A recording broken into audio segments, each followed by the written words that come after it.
the comments on this video. She's gaslighting, manipulating. Oh, she's a narcissist and a rat. I would never make a mistake like that.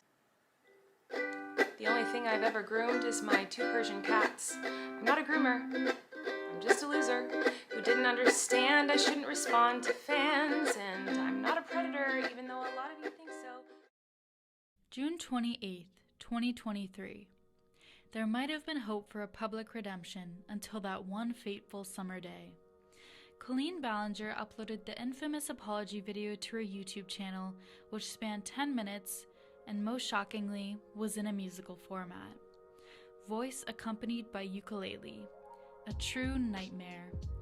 Loyal fans wondered how they got here. Up until that point, Ballinger had been one of the foremost reigning lifestyle vloggers on the platform. She quickly earned the sweet, quirky, relatable girl stamp. She sold heartwarming shirts embellished with empowering statements such as "Women are incredible" and the proud declaration of "Theater Kid." She was open about her struggles with her mental health, often shedding tears at the end of her vlogs.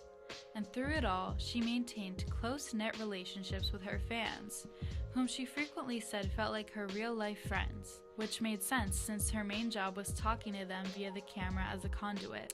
At least, that was the common assumption one would have had before this summer.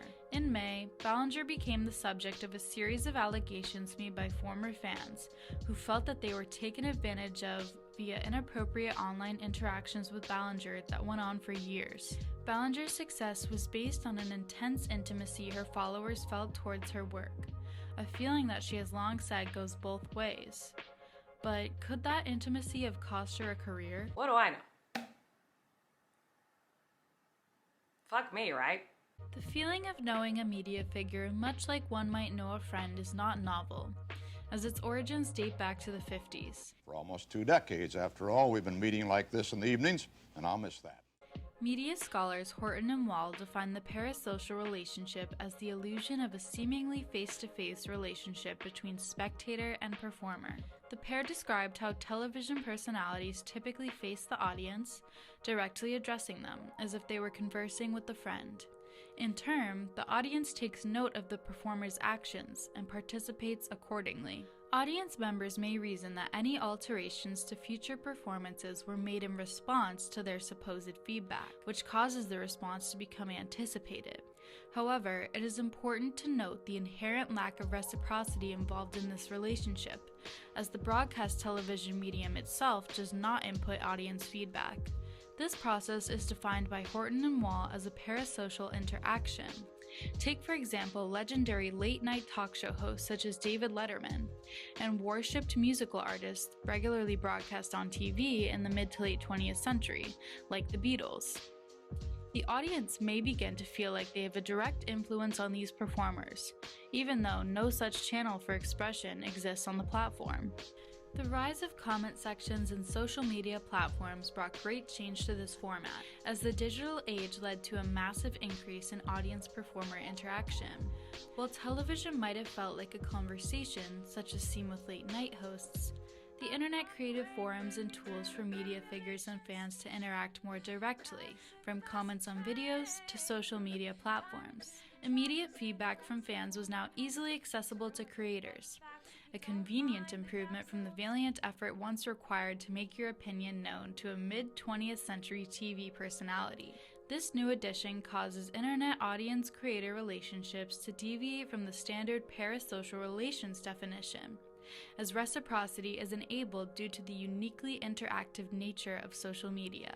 Abbott coined this model of communication perceived interconnectedness, in which, quote, influencers interact with followers to give the impression of intimacy, end quote. While parasocial relations are constructed solely by the producer and remain hierarchical in structure, perceived interconnectedness requires a joint effort between producer and consumer, one that is intended to be interpreted as a more equal relationship. It is the slight potential for one-on-one interaction with the beloved influencer that creates this deeper intimacy, even if most followers will never have their comment read or post interacted with.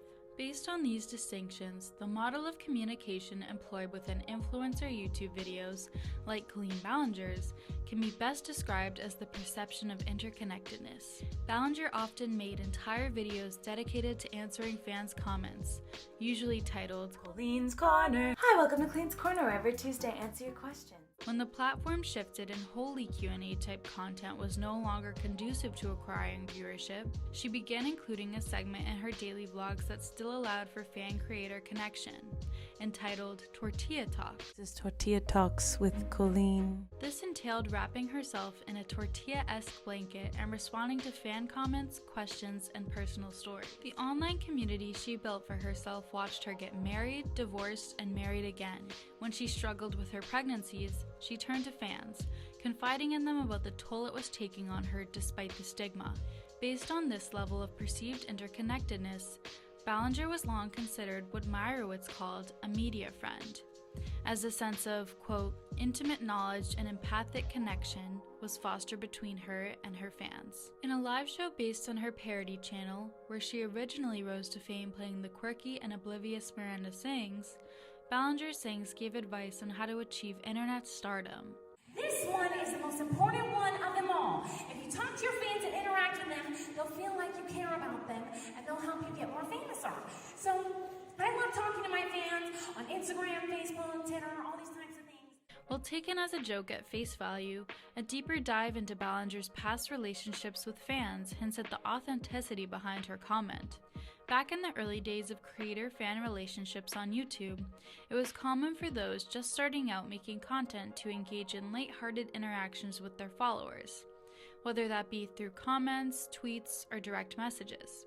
While big creators usually take a step back from this as power imbalances begin to increase with their growth, Ballinger remained a frequent participant.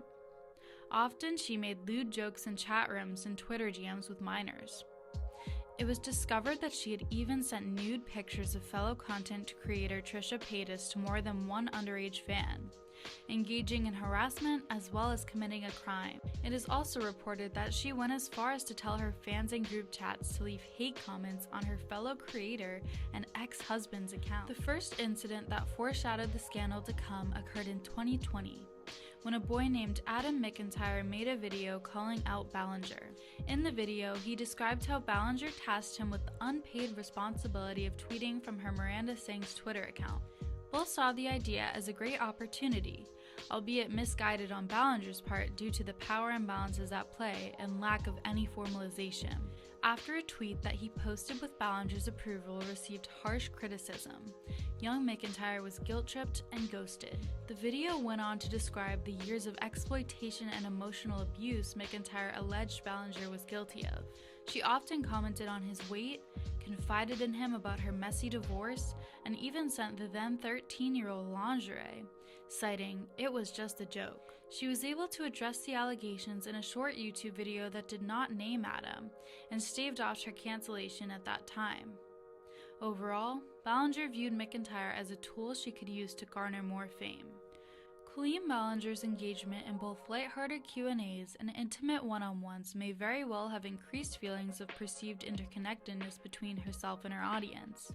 However, many of the conversations that have surfaced have proved to be inappropriate for such a large-scale adult creator to be having with her underage fans. Ballinger was able to use the power disparities between herself and her fans to her advantage, garnering copious amounts of fame and support. She exploited her fans' desire for a closer connection with her, using their high level of engagement with her content to increase her viewership and digital social status overall. In response to this serious and well-documented scandal, Ballinger issued her now infamous and to many tone-deaf ukulele response. In the 10-minute-long video, she effectively and very defensively conveyed her sorry not sorry stance on the matter. She strummed on and on, insinuating that she was the next YouTuber to fall prey to cancel culture, and that people were making up lies about her for the sake of entertainment, despite the multitude of proof in the form of screenshots of DMs, live shows, and video evidence. Thought you wanted me to take accountability, but that's not the point of your mob mentality, is it? No. Your goal is to ruin the life of the person you despise while you dramatize your lies and monetize their demise. She did try to rectify the situation partially by acknowledging that she had crossed some lines, but not to the extent that the internet had made it out to be. She likened herself to that one weird aunt for talking in excess to her fans, and attempted to set some new boundaries in that respect. However, in her ploy to flip the script and win back her audience, she inadvertently distanced herself from them even more. Ballinger unsettled many in turning serious allegations into a blatant form of entertainment, accompanied by a ukulele and a light melody. Longtime supporters began publicly expressing their disappointment with their one-time hero, and Ballinger has yet to make a return to the internet. In her pursuit of fame through fostering a relationship of perceived interconnectedness with her fans, Colleen Ballinger had forgotten to leave it up to perception, overstepping boundaries that are crucial in remaining a friend of the media. Intimacy had both amassed her huge online fan base and ultimately, as far as we know as of October 2023, destroyed it.